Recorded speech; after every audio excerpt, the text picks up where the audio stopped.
Welcome to This Explainer. Today, we're diving straight into a totally fascinating contradiction in human psychology. We're talking about the burden of extreme independence. You know, that weird phenomenon where we completely refuse help right at the exact moment we literally need it the most? So, if you're someone who really prides yourself on being super self-sufficient, but, well, occasionally finds yourself totally overwhelmed and completely alone in that overwhelm, you are in the right place, because This Explainer is designed specifically for you. All right, let's just dive right into it. Think about this for a second. Have you ever been just entirely drowning in emotional stress, or maybe, buried up to your eyeballs in work, and the very moment someone actually notices and offers you a lifeline, what do? You instinctively reject it, right? You just smile, wave them off, and go, "Oh, no thanks, I'm good, I've got it." But why do we do that? Seriously, why? When the water is rising and we are desperately gasping for air, why on earth do we swat away the exact hand that's reaching out to pull us onto the boat? It is just such a wild contradiction in how we behave. So let's look at Section 1, the I've got it reflex. This really perfectly captures that jarring tension we were just talking about, because internally, your reality is just pure chaos, right? You are drowning in stress. The workload is way too heavy, the emotional toll is massive, and life just feels completely unmanageable. But then, externally, your immediate response is this sudden, calm, almost defensive wall. You just say, "I've got it." It's wild. There's this huge, massive disconnect between your internal reality and the external boundary you instantly throw up. And it's a reflex. It's an absolute reflex. It happens way before you even have a chance to logically process the fact that someone is offering you assistance. It's basically a wall that drops down instantly, trying to keep the stress contained and, well, keeping all the observers out. Moving right along to Section 2, survival and self-reliance. Now, what's genuinely fascinating here is how this completely destigmatizes the whole behavior. Because think about it, when you habitually reject help, society, or honestly even your own friends, might just label you as stubborn, or overly proud, or maybe even just a little bit difficult to deal with. But actually, scratch that. It's not about being difficult at all. Extreme independence is defined here as strong self-reliance patterns that actually function as a psychological survival mechanism. Really think about that phrase for a second, a survival mechanism.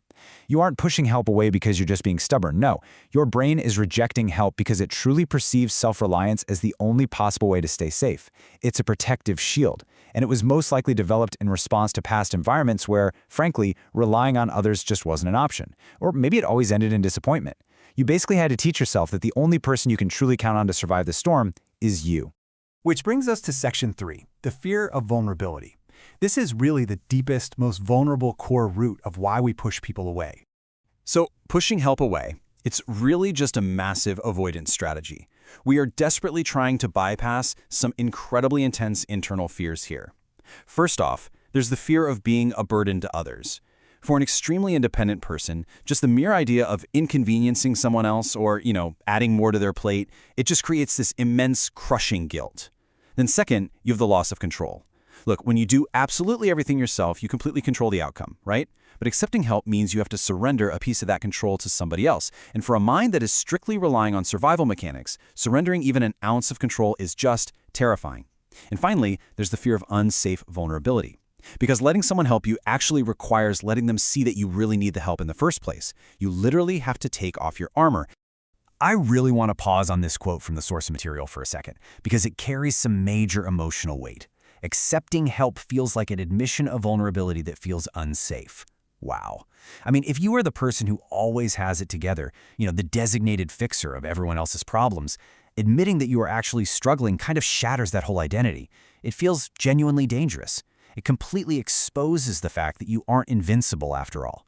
But here is the ultimate irony. By keeping absolutely everyone at a safe distance just to protect yourself from that vulnerability, you completely isolate yourself with the full, crushing weight of your struggles.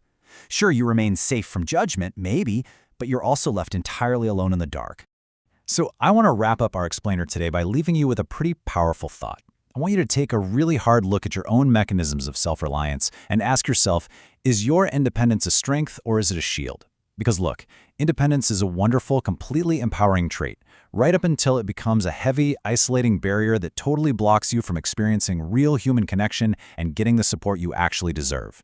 So the next time you find yourself drowning and someone offers you a hand, I challenge you to just pause. Pause that automatic "I've got it" reflex for literally just 1 second. Try lowering the shield. Honestly, you might be totally surprised to find that letting someone in isn't a failure of survival at all. It might just be the exact thing that saves you. Thanks so much for joining me for this explainer today, and as always, keep asking hard questions.